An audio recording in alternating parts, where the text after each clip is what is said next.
Hey, what's up, Vancouver? Bringing you another daily video with some news for the week. So let's get started. So it looks like it's gonna be a hot week in Vancouver. That's awesome. We had a little bit of rain for a couple days, so it's nice to see this. Look, check out the weather.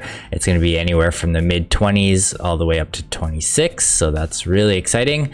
This is a little bit hot for me, but I do enjoy weeks like this, followed by some rain. So that's great.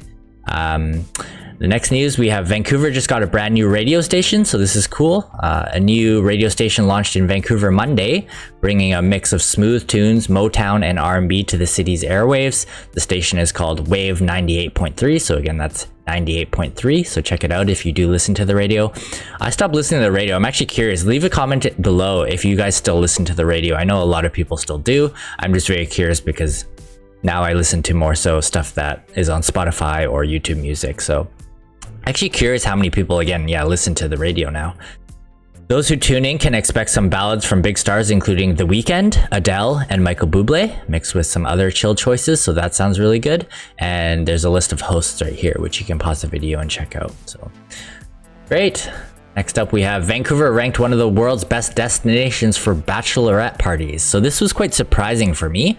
When I think bachelorette or bachelor parties, I think like partying like in Las Vegas or somewhere that's more like lively in their night scene. But let's check this out. It says, so the researchers at OLBG created the rankings of cities based on nightlife, attractions, casinos, accommodation costs, and spas. And Vancouver finished in the 7th spot.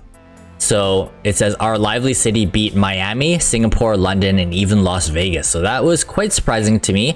Specifically Miami and Las Vegas I thought would have been better destinations for partying. So that's cool.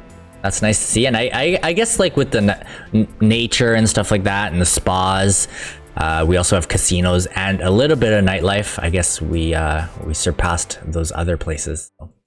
That's awesome.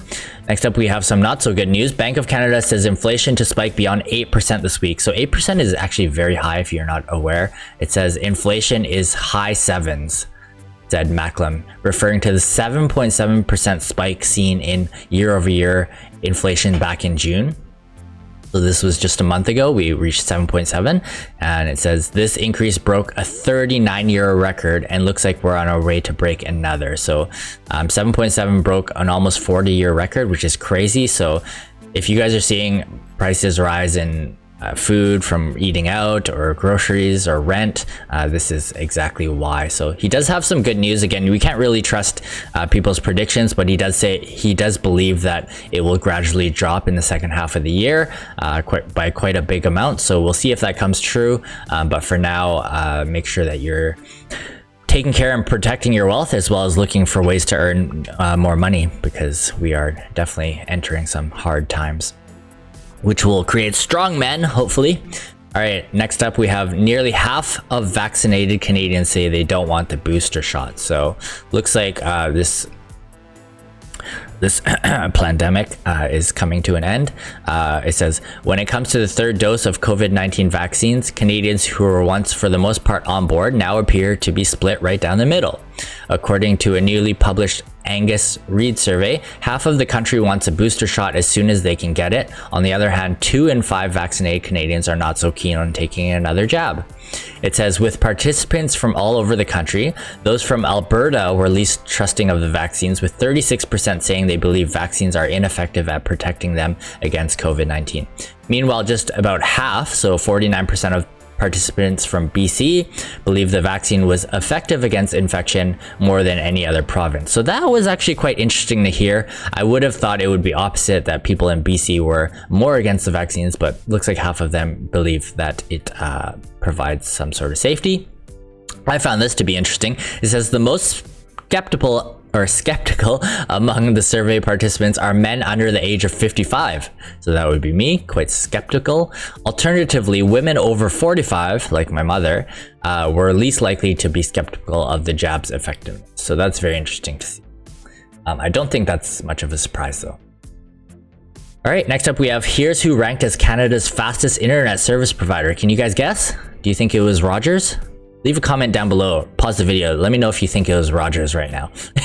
We all know what happened with Rogers last week. I won't even get into the conspiracy theories of why that went down, but here it shows that basically it was not Rogers but Shaw. So I'm actually with Shaw, so that's good to hear. Shaw was the fastest, followed by Rogers and then Bell Canada. So looks like Shaw and Rogers are well ahead in the lead. So if you are with Rogers, maybe call up Shaw and just say, hey, I'm looking to switch. Can you guys give me a deal? And vice versa. That's kind of how you get the best deals based on my experience. And finally, we have some great news. It says, this is exciting for me being in the tech scene. Vancouver's tech talent moves up to 8th best in North America. So this is amazing.